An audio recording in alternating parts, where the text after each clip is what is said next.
I'm Bryan McCracken. I'm the city's historic preservation and neighborhood planner, and also the secretary for the Ithaca Landmarks Preservation Commission. Today, I'm going to talk to you a little bit about kind of the history of historic preservation in Ithaca and our original ordinance that was adopted in 1971.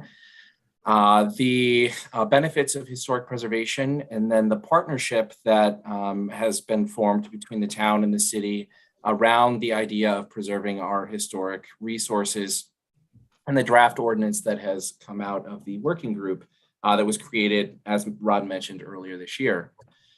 So first, we look at the comprehensive plan for the town and then the Coddington Road project. So in 2014, the town adopted an updated comprehensive plan.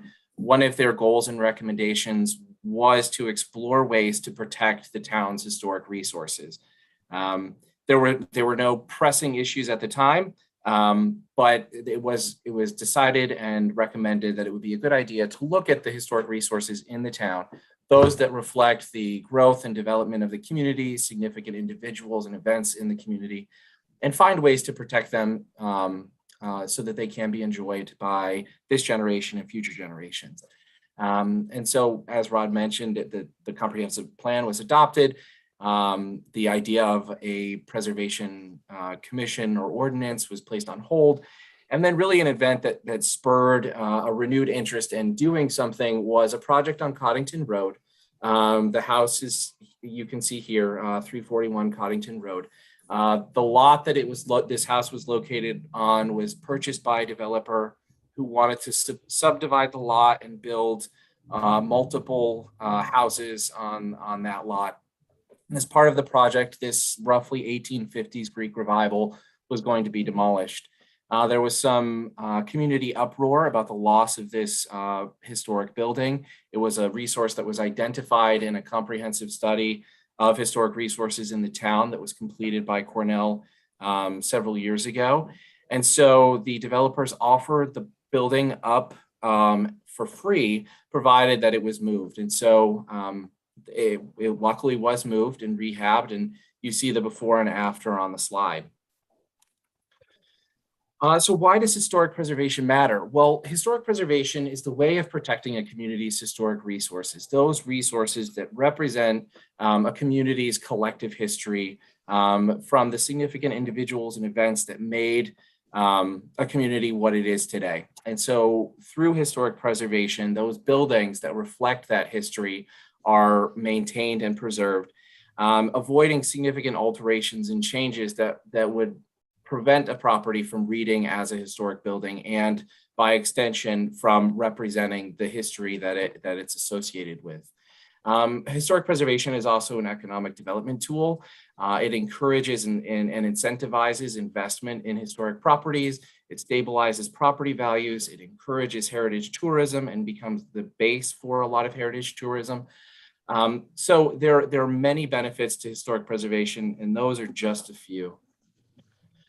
So early preservation movement in the city of Ithaca. So I know that we're looking at the town today, but it's important to talk about the city and where we started and how we arrived at where we are today. So like many communities throughout the country, during the mid 20th century, we were dealing with urban renewal.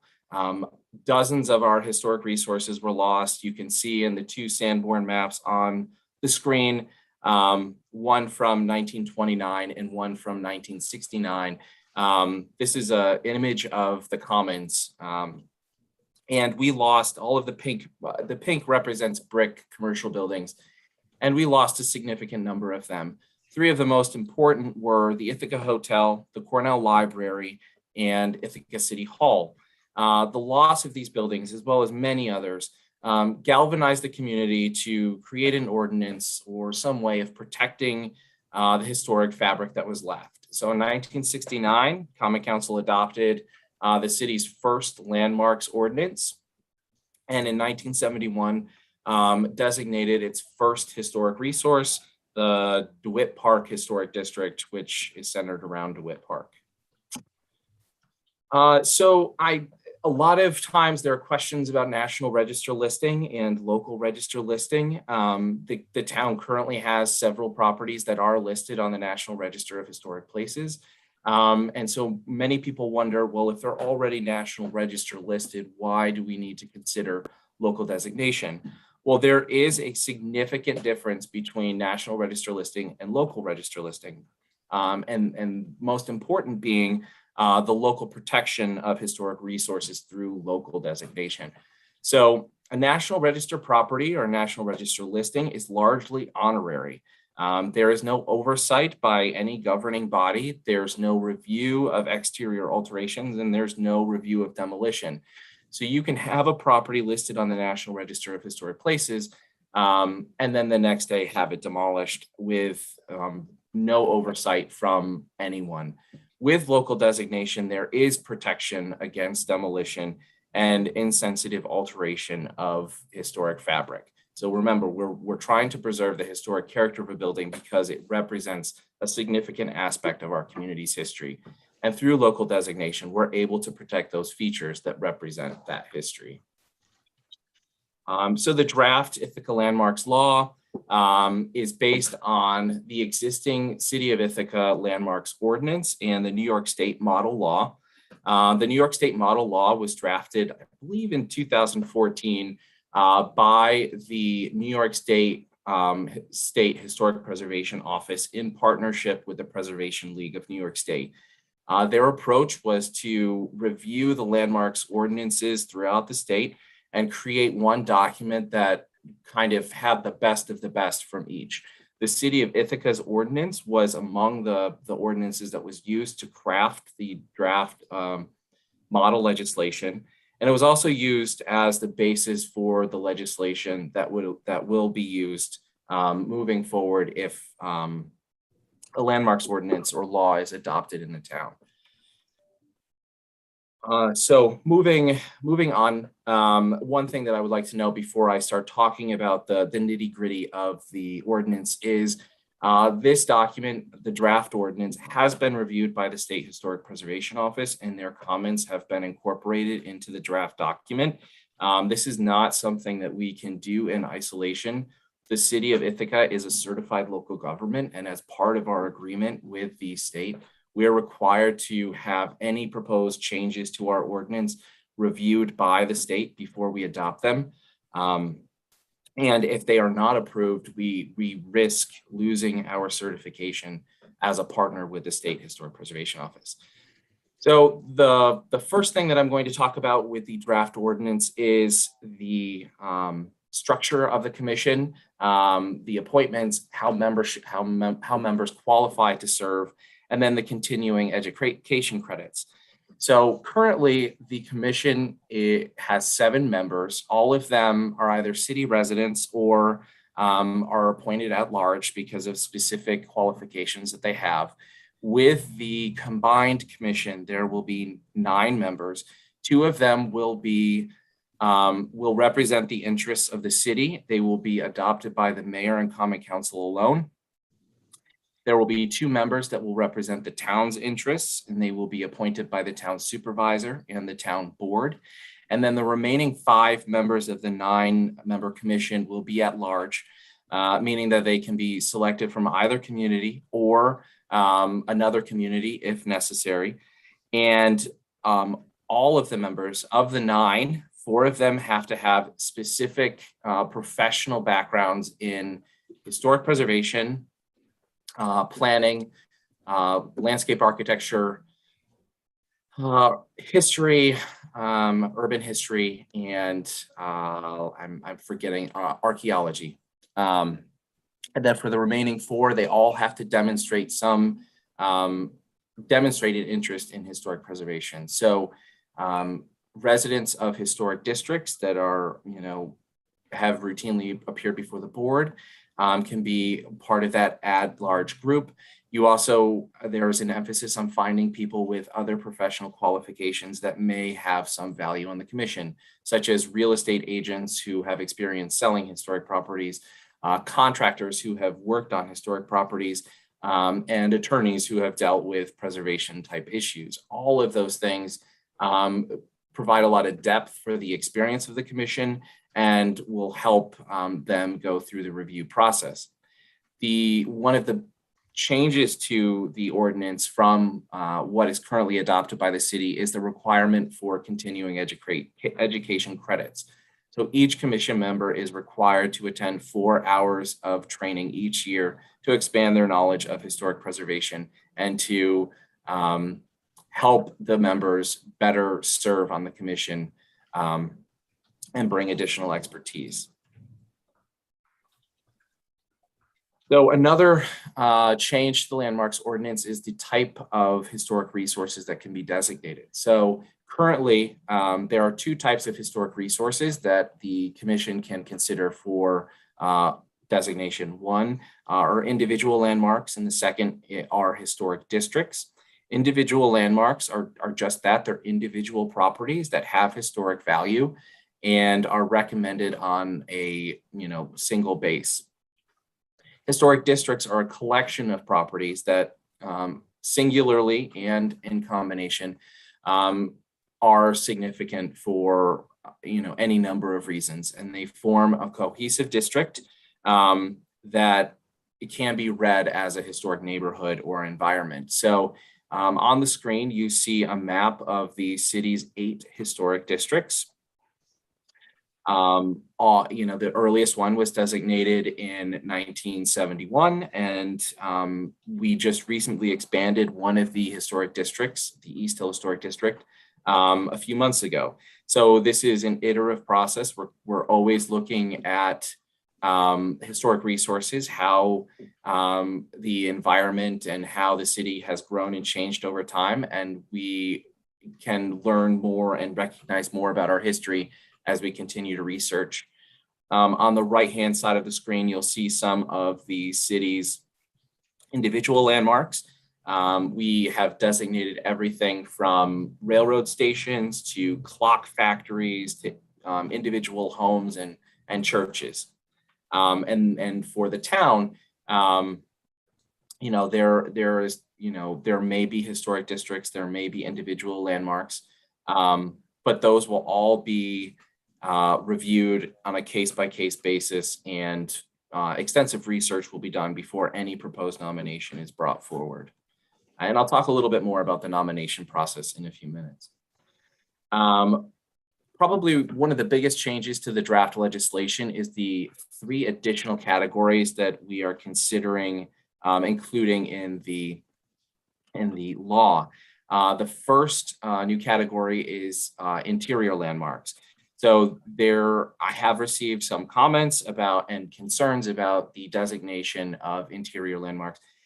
These are not privately owned residential homes. These interior landmarks are things that are routinely open to the public or are considered public spaces and that have historic value. So here, the example that I have is the interior of Town Hall or the old Ithaca Post Office. It's an incredibly intact historic environment, and one that could be considered for local designation if we were to include this category in the legislation. The second is thematic groupings. So there are many historic resources that are closely related by a theme or a specific architectural element or a specific association with a particularly important individual. Those resources may not be contiguous. And so forming a historic district, which requires properties to be contiguous, doesn't make sense. But designating these resources as a group has more impact than designating them individually. And so by incorporating a thematic grouping into the legislation, we're allowed to capture those resources that are closely linked and gain additional significance from their association with each other, but are not adjacent to one another. So here we have an example of a temple-fronted Greek revival. This is a very specific form of Greek revival architecture. There are only 4 examples in the city. There are far more in the town, but this is it's one theme that could be used or could be considered for a thematic grouping. Finally, cultural landscapes, which is essentially a landscape that is either natural or wholly developed by man or human intervention, but which has historic significance. So here we have the Cascadilla Gorge Trail. Other examples that have been tossed around are the Treeman State Park and Buttermilk Falls State Park. All of them have incredible natural environments that have been significantly impacted by human intervention. And so those would be considered a cultural landscape and would fit under this category for local designation and protection.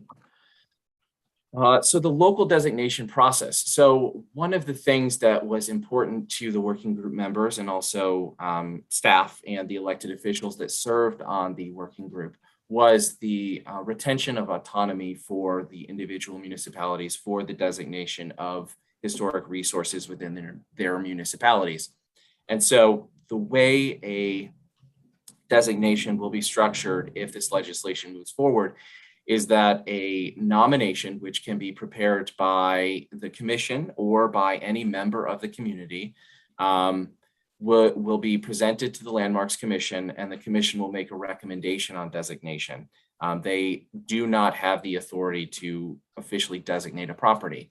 Now, a nomination is not simply a one-line statement that says, I believe this property is historic. I would like you to consider it for historic designation. It is an extensive research project that looks at both the architectural integrity of the building or the architectural features of the building that are important and represent its historic past, as well as the history of the site. So the individuals and events and cultural context that make it a historic resource. That nomination is then reviewed by the commission. The commission holds a public hearing to gain input from experts, the community, property owners, really anyone that has an interest in whether this property is designated or not. And then based on the nomination and the public hearing, the Ithaca Landmarks Preservation Commission would make a recommendation to designate or to veto the proposed nomination. If the commission makes a recommendation to designate, that recommendation is then forwarded to the planning board, who reviews the nomination and the potential designation against things like the comprehensive plan, any specific neighborhood plans, or any proposed changes to the site that have already started. The recommendation is also then forwarded to either the town board or the common council, depending upon the municipality in which the historic resource is located. And it is then up to those legislative bodies to make the determination about whether a resource becomes a locally landmarked resource or if that recommendation is denied. So it is, again, it is not the Landmarks Commission that has the authority to designate resources. It is the elected officials that serve on the town board and common council that make the ultimate decision. And they're, and it is their best judgment about whether this resource truly meets the criteria for designation. So once a property is designated, there's what I like to call the management of change. So a lot of people assume that with local designation, that your property cannot change. It cannot, absolutely nothing can evolve over time. And I think that gives the wrong impression. And I like to use the word management or manage of change, because that's really what happens once a property becomes designated. There is an understanding that properties change over time to meet the needs of the individuals that are occupying them, using them. And so the changes that are needed to keep these buildings in service are reviewed to make sure that the overall architectural features or the quality of the building is not lost over time, so that they can continue to be read as historic resources and represent the significant history that they were designated to for. So this slide is just a cautionary tale of why it's important to review all changes to designated buildings. Even small incremental changes can have an accumulative effect, and you can wind up with a building that no longer looks historic. So this is, if you're familiar with the Old House Journal magazine, at the back of the magazine each month, they do kind of a comparison of a good and bad renovation. This was in the August 2019 edition of the magazine, and it shows two buildings that started out life as almost identical structures. And the building on the top has seen numerous changes over time that have significantly changed the character of the building. The windows were replaced. Maybe 10 years later, the porch was enclosed. A few years after that, vinyl siding was installed. And so it's those small changes over time that have had a dramatic impact. Now, this is an extreme example. This is not always what happens, but it is a great way of representing why it's important to look at the small changes to make sure that they don't have an accumulated effect like the one you see. So the project approval process. So this is an incredibly complicated flow chart that I did not create. I inherited it. I find it confusing at times, but it is a great representation of the method behind in the approval of a project. So there are two types of approval: staff level and commission reviews. Staff level reviews are for things like replacements in kind, restoration to previously documented conditions, or the alterations of parts of the building that are not visible. So historic preservation is allowed because it's considered a public good, that it has some benefit to the community at large. And so because of that, it's really the visible alterations to a building that become regulated. So, if there is a proposed alteration to the rear of a building that cannot be visible from the public way, it is something that can be reviewed by staff. For commission level reviews, it typically involves a change in material or an alteration that has no historic precedent. So there's no documentation that the building originally had shutters and the property owner would like to put on new shutters. It's also required for things that change in material. So you have an asphalt driveway and you want to install a brick driveway. That is a change in material that is ideal, but it's still a change in material and would need to be reviewed by the commission. So the commission is guided by, their decisions are guided by the principles that are outlined in the draft landmarks ordinance. There are three principles. Two of them are essentially the same, one for individual landmarks and one for contributing buildings in historic districts. And that is retain as much of the original historic fabric as possible. The third principle is any new alteration or new addition to the building needs to be compatible with the existing historic fabric. And then finally, the commission uses the Secretary of the Interior standards for rehabilitation as another guiding force to the decisions that they made.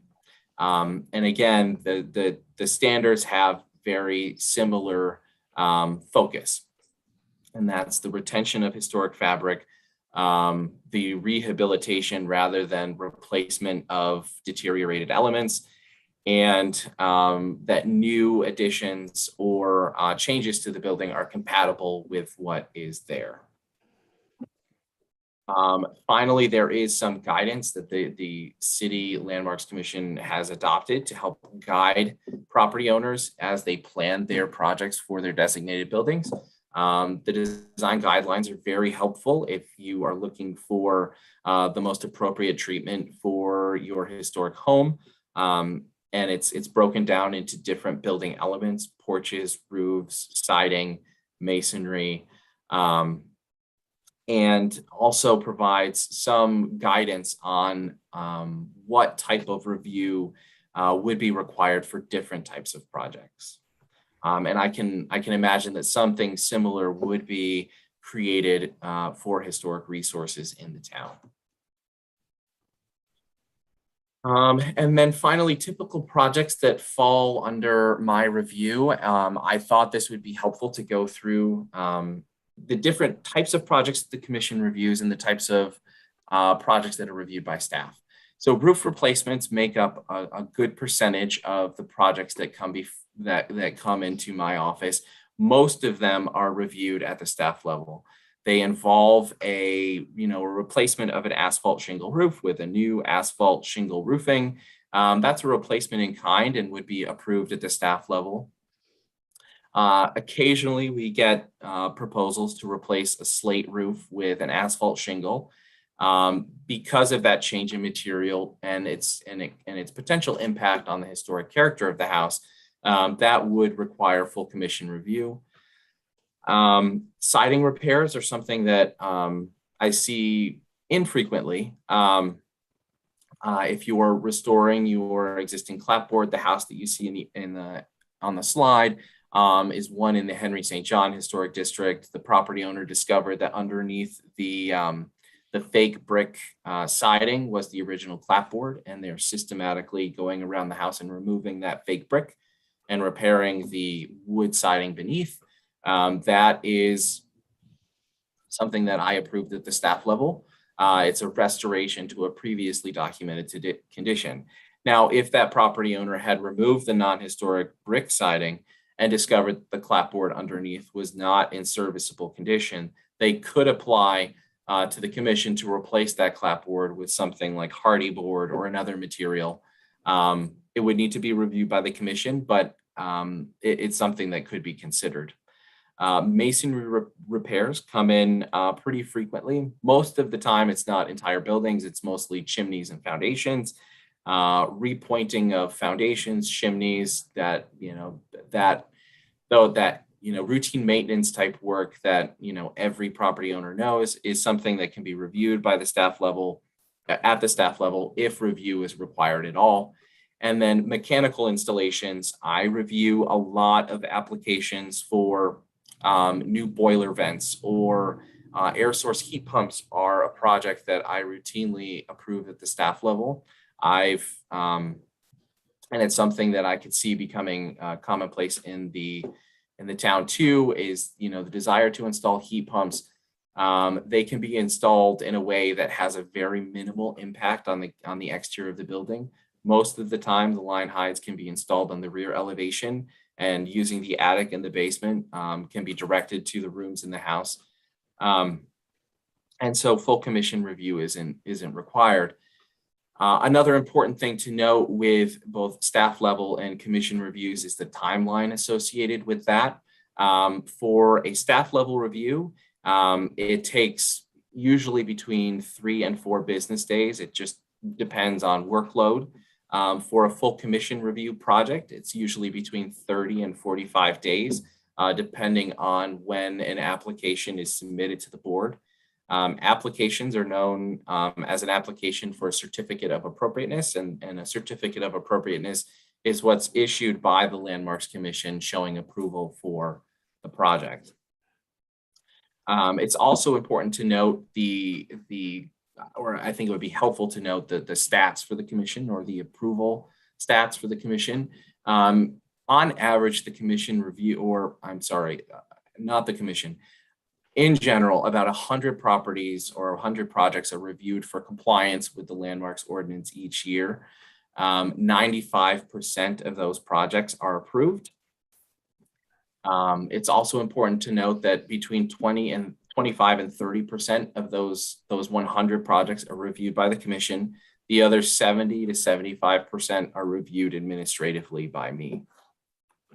And again, that's something that if the town adopts the Landmarks Ordinance, I would believe that would be a very similar situation.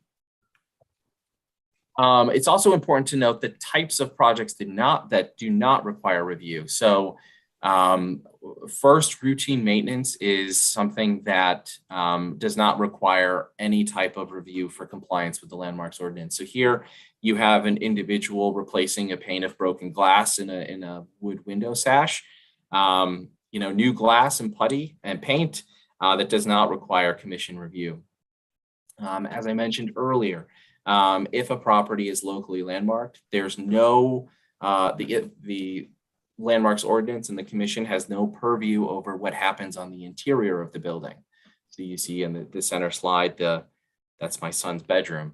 And then there is also no regulation of exterior paint.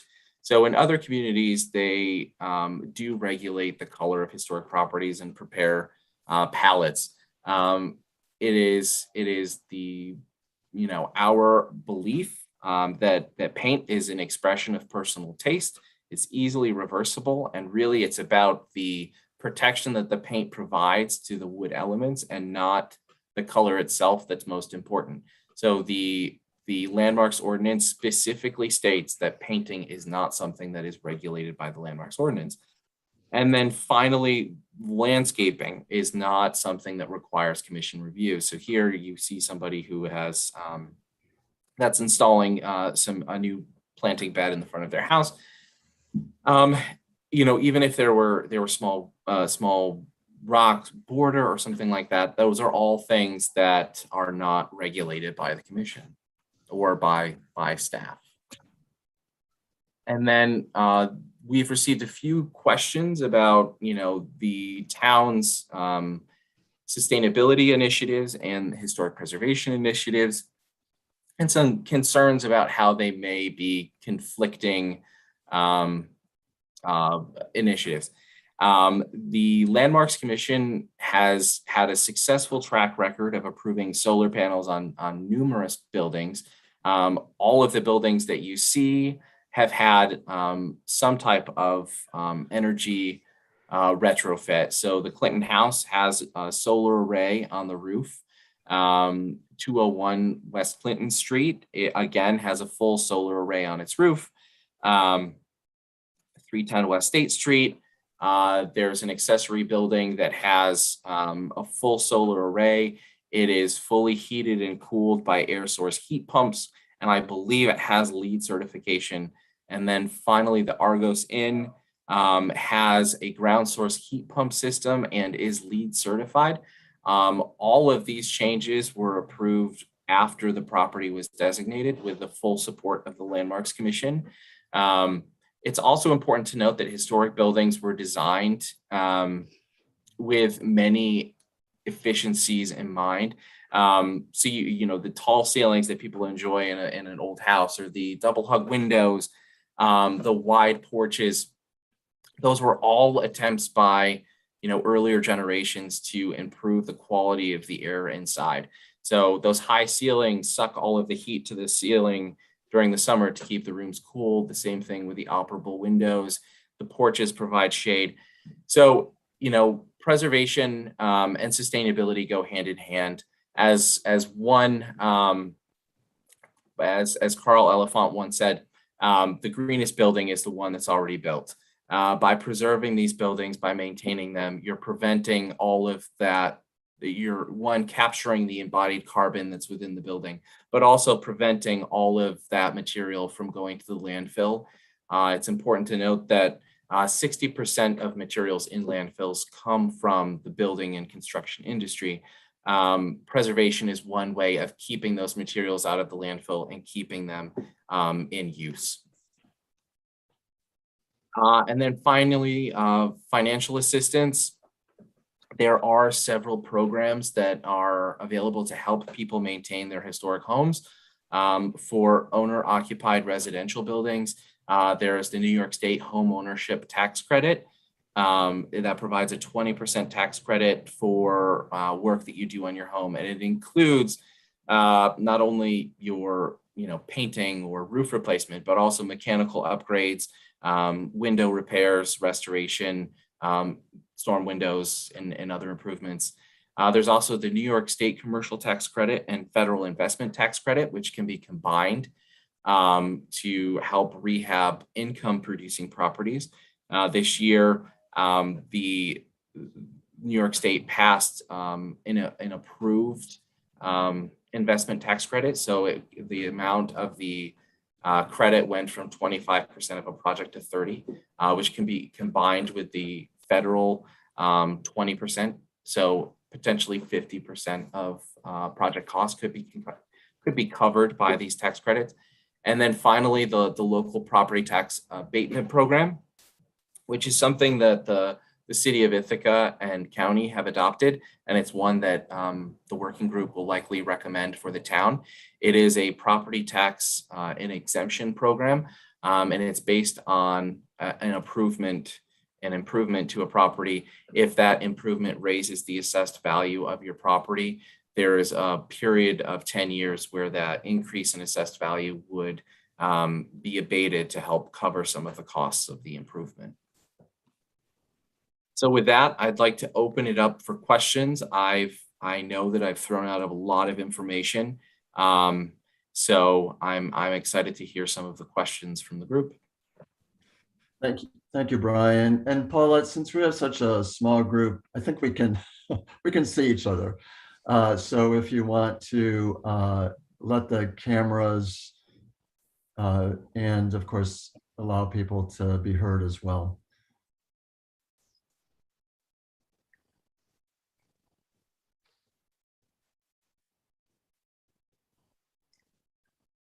Paulette, are you? I'm here. Okay. I didn't really do anything. They shut their videos off by themselves, except for Sue Ritter, who's popping back on. So Bruce and or Doug, you can put your video on if you'd like, and your mics, and Great. Bill and Caroline Arms. There you go. So Sue, before we open it up for, and we have half an hour for questions, so that's good. Sue, is there anything you want to add from a town perspective before we? I can't think of anything to add, Brian. That was a great presentation. I hadn't seen it yet. Thank you. So Bill, do you have questions? Well, actually, I think it's Caroline who has the questions, but she has disappeared. Oh, she's here now.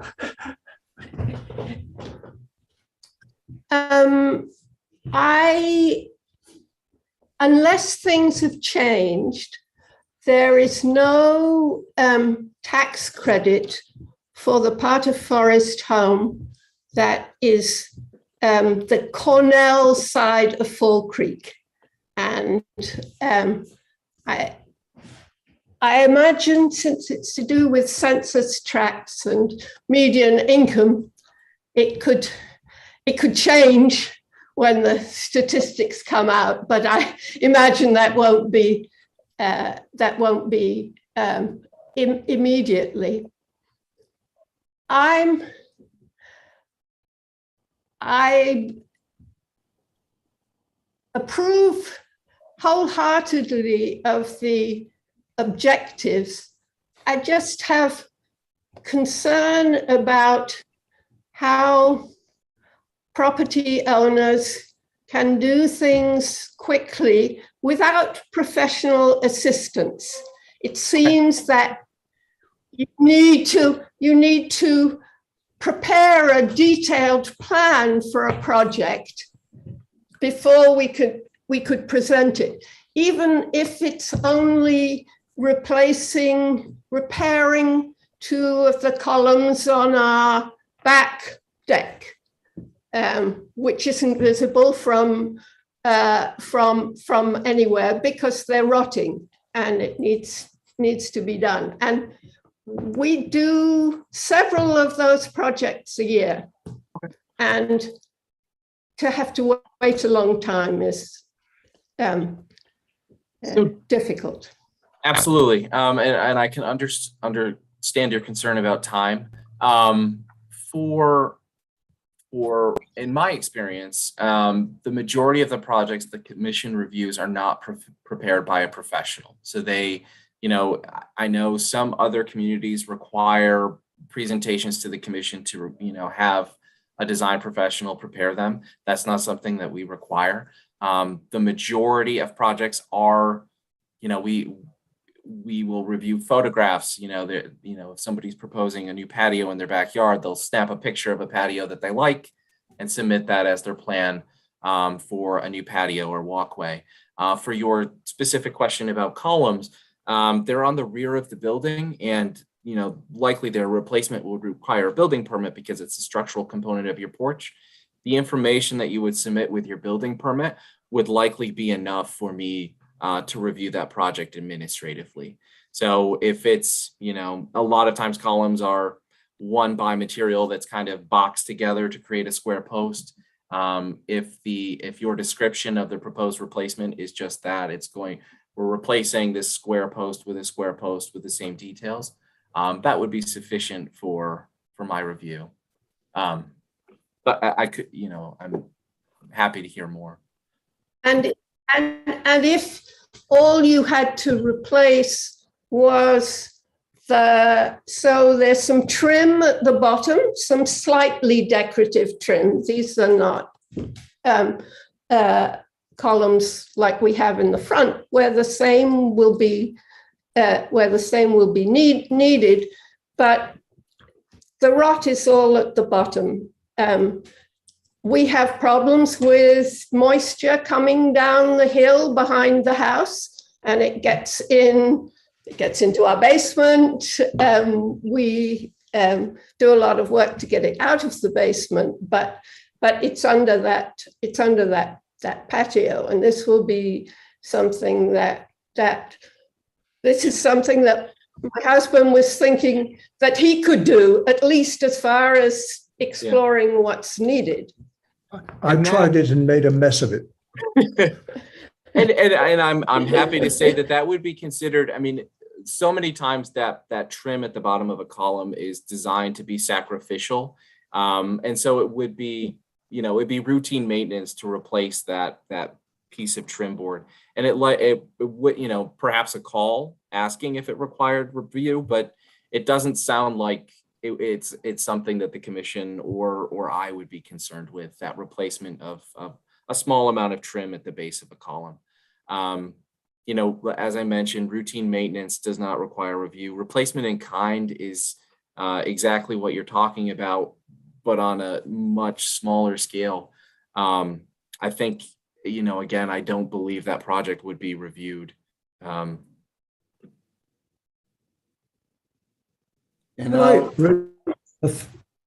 question that's bothered me fundamentally. If this legislation were to be passed, as a homeowner, I would lose control of my property. I'd lose control of the exterior, and I'd have a lot of hassle for everything I want to do. What benefits, if any, do I get in return? So, from a community-minded standpoint, you're protecting a piece of your community's history, but from, an individual property owner perspective, numerous studies have shown that owning a locally designated property helps maintain and improve property values. I'm happy to share. There's a economist named Donovan Ripkema.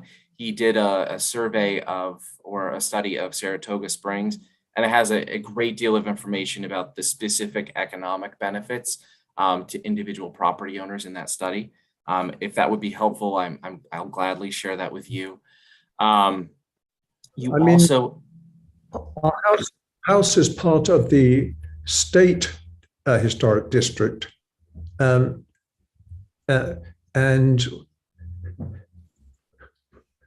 what do we get from designation beyond that? So again, it's that local protection. So Forest Home is fortunate in that they have a tremendous number of caring property owners who invest in their properties and maintain them. That's not the case in every neighborhood. So with local designation, you have some assurance that the properties around you are not going to make alterations or changes that are going to negatively impact your property value. Because every change, every property is required to follow the same review process for any proposed change. So, there's always concern in Ithaca about, what is my neighbor going to do? Are they going to sell, and is it going to be redeveloped? With local designation, there's protection against that. The building that is next to you will be the same building that is next to you because it can't be demolished without approval from the Landmarks Commission. You have a guarantee that nothing's going to happen around your property that's going to negatively impact you, and you have the opportunity to weigh in if there's a proposal for an adjacent property that you can see some negative impact to you. And we'll go back and forth. So since there's just two groups of people who have questions, let me see if Bruce or Doug have any questions.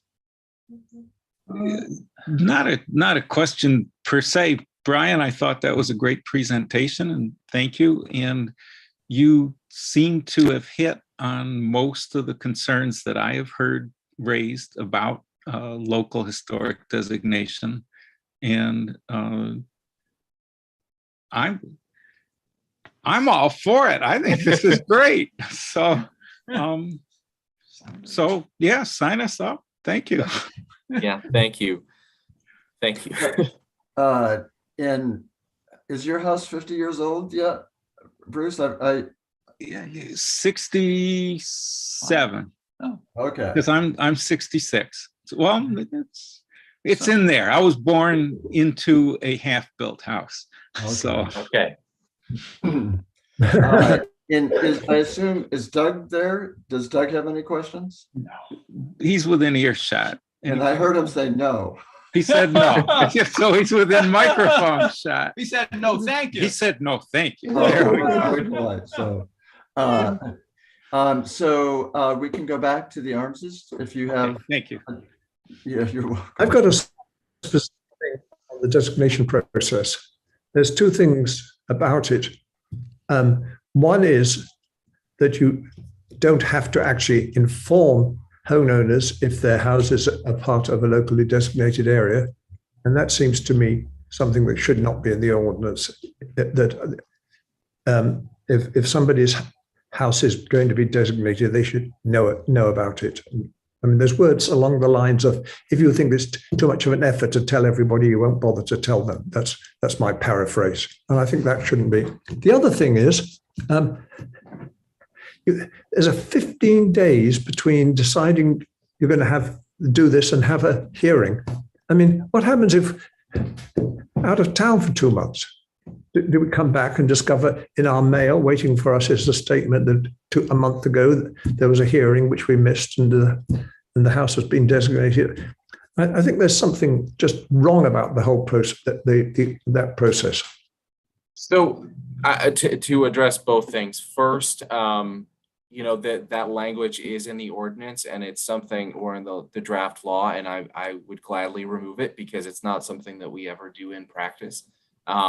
Whether it's the expansion of a historic district to include 19 properties or a new historic district that has over 100, we always individually mail notice to property owners multiple times.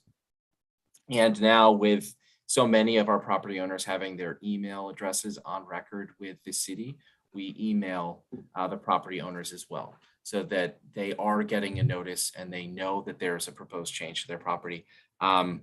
I have, and Rod, Sue, if you have any qualms about removing that language, let me know. But I have no issue removing that from the draft legislation at all.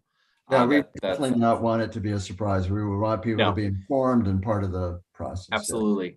Yeah. And on that front, so there is the 15-day notice, and it has to be filed in the paper. But communications with the property owners start long before that. It's just a difference between what's required in the ordinance and what has been established as best practice. So to use the recent expansion of the East Hill Historic District, we started talking to those property owners. I believe it was 8 or 9 months before there was a public hearing by the commission. We had public information sessions similar to this one, where the property owners were able to meet with me, have their questions answered, and engage them. It's practice that we do far more than what's required in the ordinance. You have to include something in the legislation, but that doesn't mean that you stop at the minimum. You always go above and beyond that, because this is a major, it's a change to a property that the property owner should be aware of. I got a question for Rod, and this partly comes from my experience in living in Annapolis, and partly from talking to people in the city, that well-behaved people, and everybody in Forest Home is well-behaved, will follow whatever the procedures the town comes up with. But there are in this world developers who will cut every corner, and that we certainly saw in Annapolis, and I've heard there have been cases in the city where developers have simply ignored the commission and gone ahead and done things, and there's no mechanism or budget for enforcing or handling things.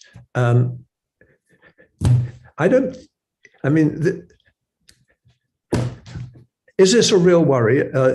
What's the enforcement mechanism for people who ignore it?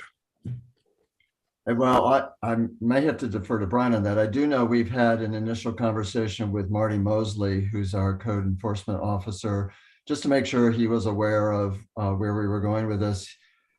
Sue, as I recall, he saw mechanisms in place. He didn't really have any questions.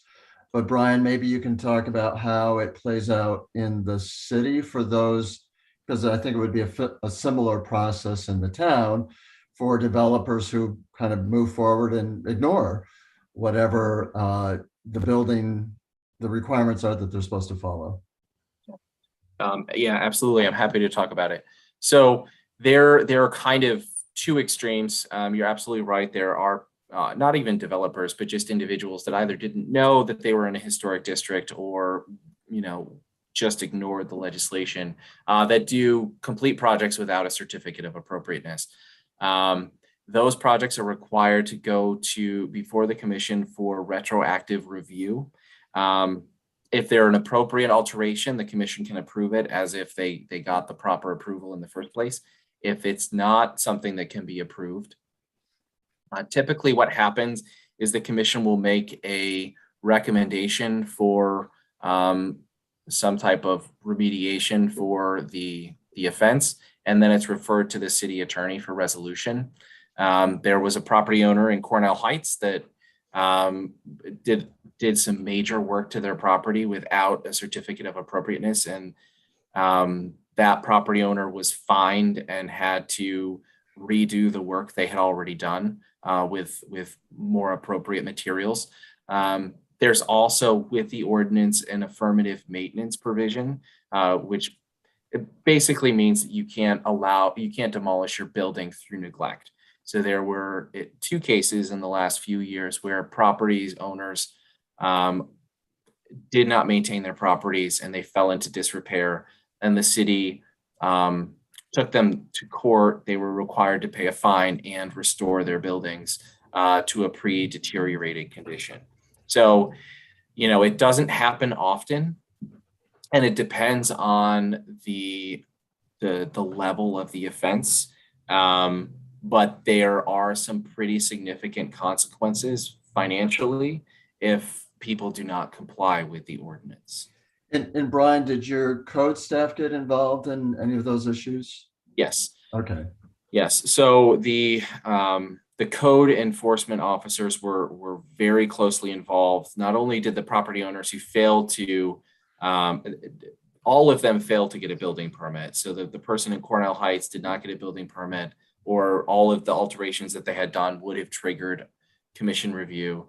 For the properties that were deteriorated, there were violations of the landmarks ordinance, but also the New York State Property Maintenance Code. And so they were, the violation letters listed things from both the landmarks ordinance and the New York State Code. and they were, because they are inspectors, they had the authority to cite them for those violations. Can I, Caroline? I wanted to understand how serious the neglect has to be. In Forest Home, we're not a museum, we're a community. And we're a community where people have lived to a ripe old age in the properties that they've owned for many years. Over the last 2 years, we had 2 widows who died over 100, and only one of them was not doing much on her house. And I'm not a professional, and I would have no idea whether it was actually serious, but she was living alone. She didn't have live-in care. And to me, it would be unconscionable from a human point of view to subject somebody to fines and that sort of thing. So yeah, absolutely. I think my guess is, Brian, they have to be pretty egregious. Yeah. And I know that I can speak only because of things that Marty Mosley has brought to my attention. Sometimes we're just concerned more about the safety of some of these individuals from a codes perspective. It has nothing to do with a historic preservation perspective. So I do know there's times that the town has had to get involved in trying to work with somebody just from a safety perspective. Yeah, and I would just add to that the 2 property owners that had that the city took to court, there had been numerous efforts to work with those property owners before any type of citation was filed. They ignored every communication and were unwilling to work with the city. And Rod is absolutely right that I don't want to, and I shouldn't say which properties, but the deterioration had reached the point of structural failure in some places, and the properties were a danger to not only the inhabitants but also pedestrians. So they're pretty deteriorated, and it's not just a matter of, there's some flaking paint. It's there's a column that has shifted, and there's a good chance the porch is going to fall. So that is the level that we're looking at. Can I raise another of my worries? This ordinance gives you and the commission an enormous amount of power, and everything comes down to your judgment. And there is no appeal whatsoever. So, when you were going through the things that you can handle without going to the commission, there's some quite big things there. Let's assume that you have a successor who I don't get on with, okay? And I disagree with that person. Maybe it's you disagreeing with that person as a homeowner. Surely we should have some way where we could appeal to some board, preferably a board that includes elected representatives. I think the lack of any appeal is one of the worst parts of this ordinance. Okay. So the appeal process is structured in the same way that the appeal process is for the Board of Zoning Appeals and the Planning Board, and that, all of those positions, the staff positions, require a tremendous amount of expertise and judgment. And for the boards, they are, the commission is relying on the criteria that they have to make a decision. So if you feel that there's an issue with the decision that's been made, there is the Article 78 process. They didn't follow, or they didn't use the criteria available to them to make a decision. So if I don't know, maybe your proposal is to create a rocket ship landing pad in your backyard, and the commission denies your application because they claim that landing pad is going to be highly visible from the public way, and it's not in character with the historic district, and that's why, they're not looking at the criteria that they have. So the landing pad, although it's in your backyard and it's probably going to be pretty large, it's likely not going to be that visible. And so do they have the authority to regulate that in the way that they did? So there is an appeal process. It's the same appeal process that we have for our other quasi-judicial boards. There's always the opportunity, if you believe that staff is not performing their duties in the way that they should be, you can appeal to the elected officials. And there are repercussions for that, for sure.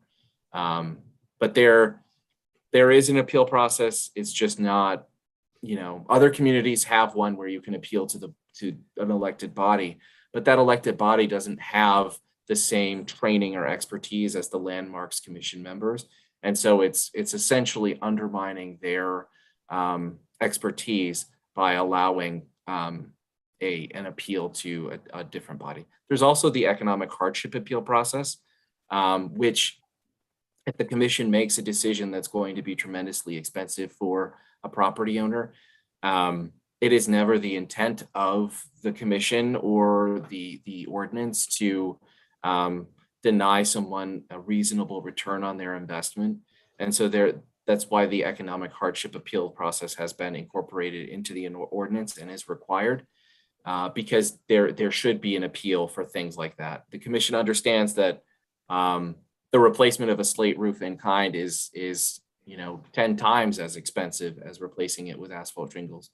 And if you're spending $100,000 on a roof, you're never going to get that back in resale.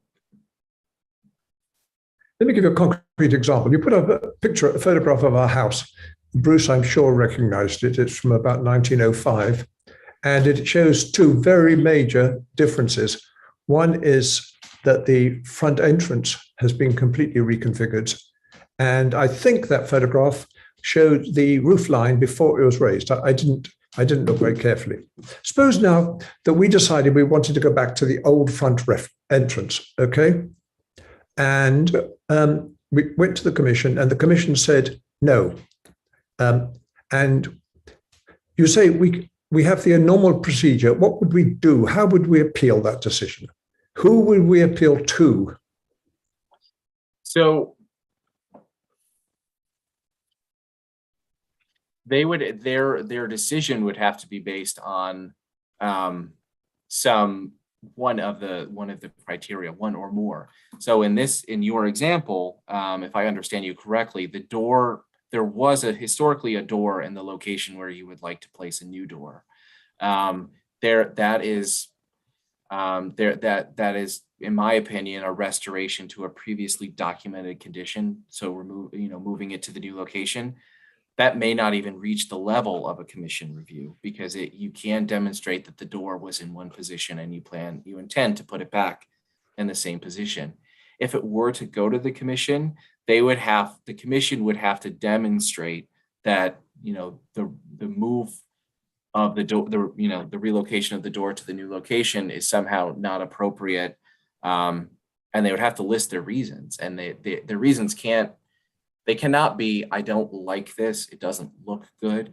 It needs to be something based on the criteria.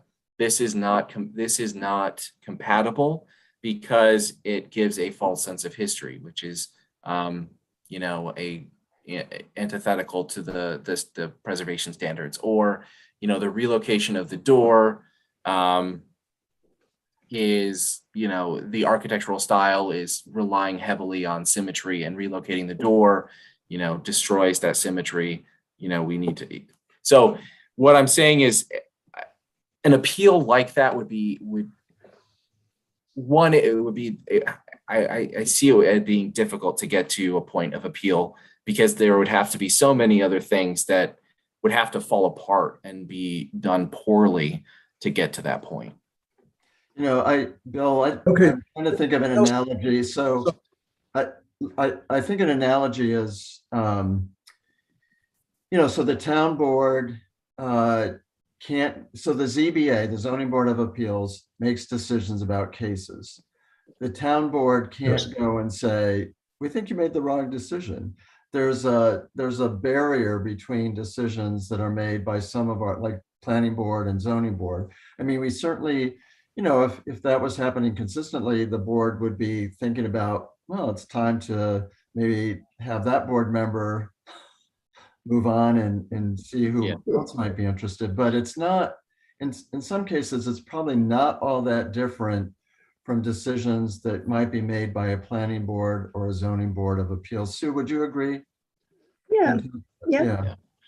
Yeah, I think it's important to note that the quasi-judicial boards are supposed to be apolitical. And by having an appeal process that allows you to appeal to a legislative body, you're blending, or muddying that intent of the quasi-judicial board. So part of it is, as we're appointing people, we want to make sure that they understand the guidelines they should be using for making decisions. We don't want people to just be making arbitrary decisions like, oh, I don't like it.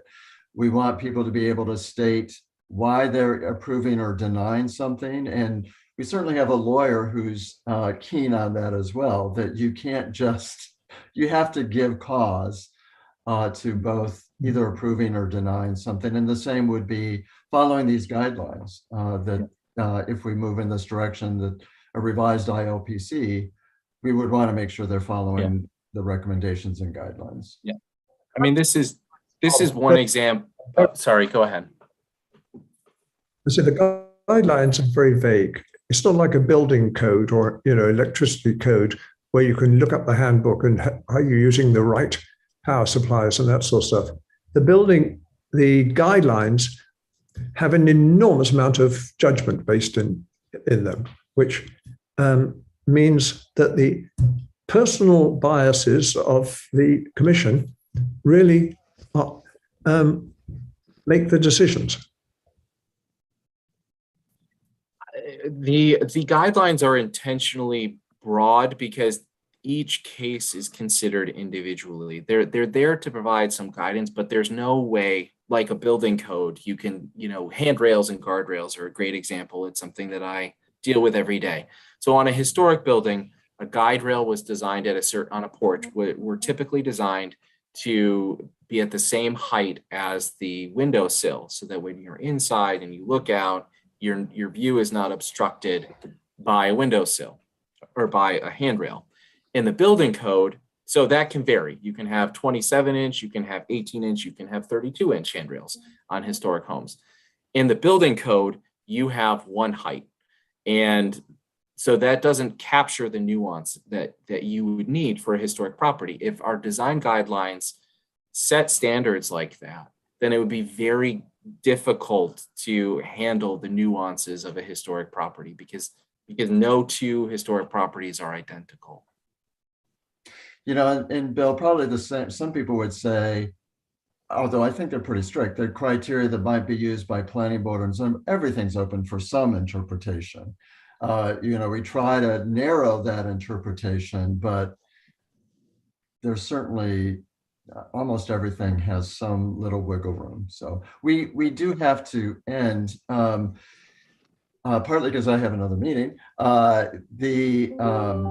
So Bill and Caroline, obviously you can keep asking questions, send emails to us, and we'll try to answer those. Bryan, I do think you are going to try to put together some sort of Q&A fact sheet. We will share the link to this recording for folks who weren't able to participate today. And we'll be stepping back to see if we need to do another one of these sessions or how to proceed. So stay tuned on that. So Bruce, did you have any final questions? Just to say thank you. This is very, very informative, very helpful. So thank you for joining us. Godspeed. And Bryan, thank you very much for putting together the presentation. What's that, Carolyn?